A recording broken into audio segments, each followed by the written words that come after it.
Hi viewers, welcome to my channel Anu's vlogs. ఈరోజు మనం ములక్కాడతో టేస్టీగా బజ్జీ అలాగే రసం ఎలా చేసుకోవాలో చూద్దాం. ముందుగా ములక్కాడని ఇలా ముక్కలుగా కోసుకుని రెడీ చేసుకోవాలి. అలాగే బజ్జీల పిండిని రెడీ చేసుకోవాలి. బజ్జీల పిండి కోసం కావాల్సిన వస్తువులు ఇక్కడ చూపిస్తున్నాను. శనగపిండి 3 వంతులు శనగపిండి, 1 వంతు బియ్యపిండి వేసుకోవాలి. అలాగే ఉప్పు, పసుపు, కారం, ఇది తినే సోడాని కూడా కొద్దిగా వేసుకుంటే మనకి మెత్తగా వస్తాయి ఈ బజ్జీలు అనేవి. ముందుగా ఇలాగా ముక్కల్ని ఒక గిన్నెలోకి తీసుకుని అందులో ముక్కలు ములిగేట్లుగా మనం నీళ్లు వేసుకోవాలి. అలాగే ఆ ముక్కలకి సరిపడా ఉప్పు వేసుకోవాలి. ఇక్కడ నేను తక్కువే తీసుకున్నానండి, ఒక 10 ముక్కలే తీసుకున్నాను. మీరు ఎన్నైనా చేసుకోవచ్చు. అలాగే కొంచెం పసుపు, ఈ పసుపు కూడా కంపల్సరీ వేసుకోవాలి. వంటకానికి కలర్తో పాటు రుచి కూడా వస్తుంది పసుపు వేసుకోవడం వల్ల, ఆరోగ్యానికి కూడా చాలా మంచిది. సో ఇలాగా మనం ఈ ముక్కల్ని ఉడకబెట్టుకోవాలి. తొందరగానే ఉడికిపోతాయండి, ఒక 10 నిమిషాల్లో ఉడికిపోతాయి ఇవి మనకి. తర్వాత ఇవి ఉడికేలోపు మనం బజ్జీల పిండి రెడీ చేసుకుందాం. బజ్జీల పిండికి కావాల్సిన వస్తువులన్నీ కూడా ఇలాగా మనం ఒక గిన్నెలో వేసుకుని మొత్తం ఉప్పు, అలాగే పసుపు, కారం కూడా మేము కొంచెం తక్కువే తింటామండి కారాలు. మీకు కావాలనుకుంటే ఇంకా కొంచెం కారం కూడా వేసుకుని కలుపుకోవచ్చు. కారం వేసుకుంటే మంచి టేస్టీగా ఉంటుంది.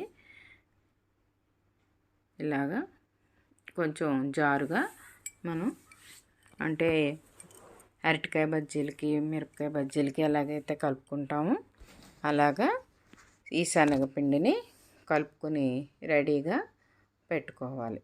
ఈలోపు ఈ ముక్కలు ఉడుకుతాయండి. చూడండి, ఇలా జారుగా ఉండాలన్నమాట అండి.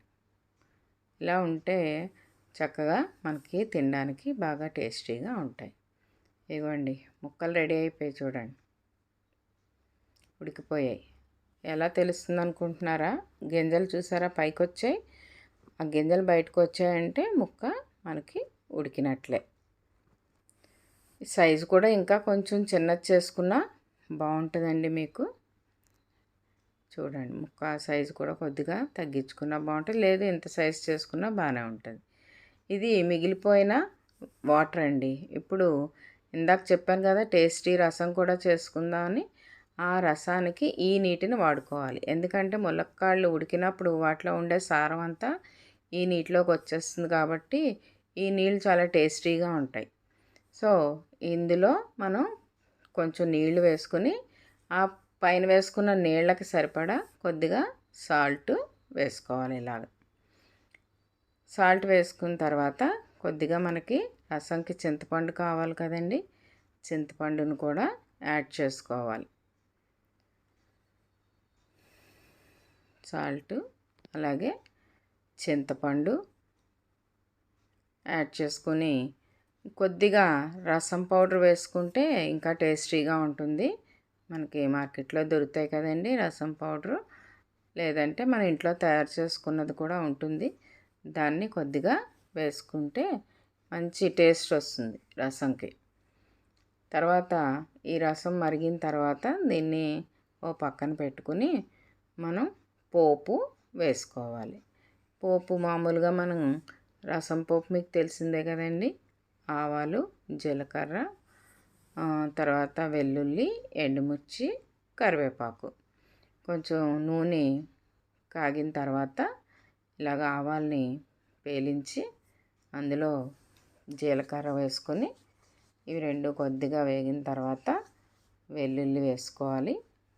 వెల్లుల్లి వేసుకున్న తర్వాత ఆఖరిలో ఎండుమిర్చి వేసుకోవాలి. ముందే వేసుకుంటే ఎండుమిర్చి మాడిపోతుంది కాబట్టి ఆఖరిన ఎండుమిర్చి వేసుకొని దించే ముందు మనం కరివేపాకు వేసుకుంటే పోపు రెడీ అయిపోతుంది.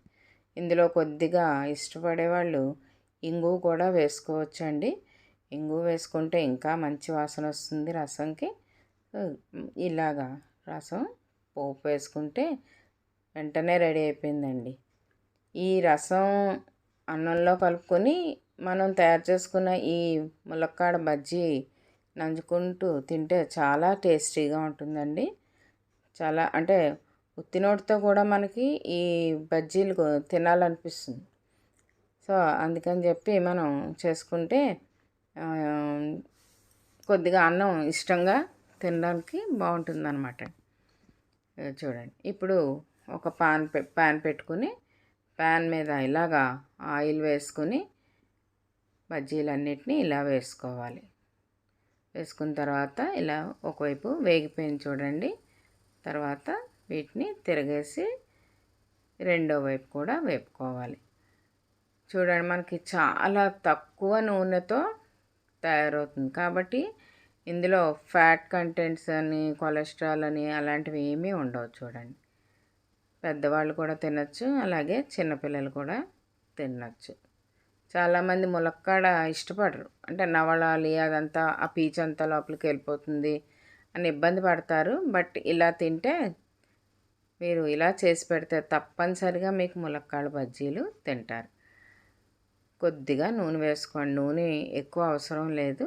కొద్దిగా నూనె వేసుకొని ఇలా వేపుకుంటే మీకు డౌట్ రావచ్చు, పక్కలు వేగుతుందా ఎలాగానే. ఇగోండి చూడండి చక్కగా ఎలా వేగిందో. ఇగో చూడండి ప్రతి ఒక్కటి అచ్చంగా చూస్తే ఎలా ఉన్నాయి, మనకి డీప్ ఫ్రై చేస్తే ఎలా ఉంటాయో అలాగే అనిపిస్తుంది చూడండి. సో మీకు తెలిసింది కదా ఎలా చేసుకోవాలో. మీరు కూడా ట్రై చేసి చూస్తారా మరి? చూడండి, ఇలాగా ములక్కాడ బజ్జీ, అలాగే ములక్కాడ బజ్జీల జ్యూస్తో రసం, ఈ రెండింటిని చేసుకుని ట్రై చేసి చూడండి. నచ్చితే ఒక లైక్ చేయండి. ఇంకా ఇలాంటి ఈజీ అండ్ హెల్దీ రెసిపీస్ కోసం నా ఛానల్ని సబ్స్క్రైబ్ చేసుకోండి. Thank you very much.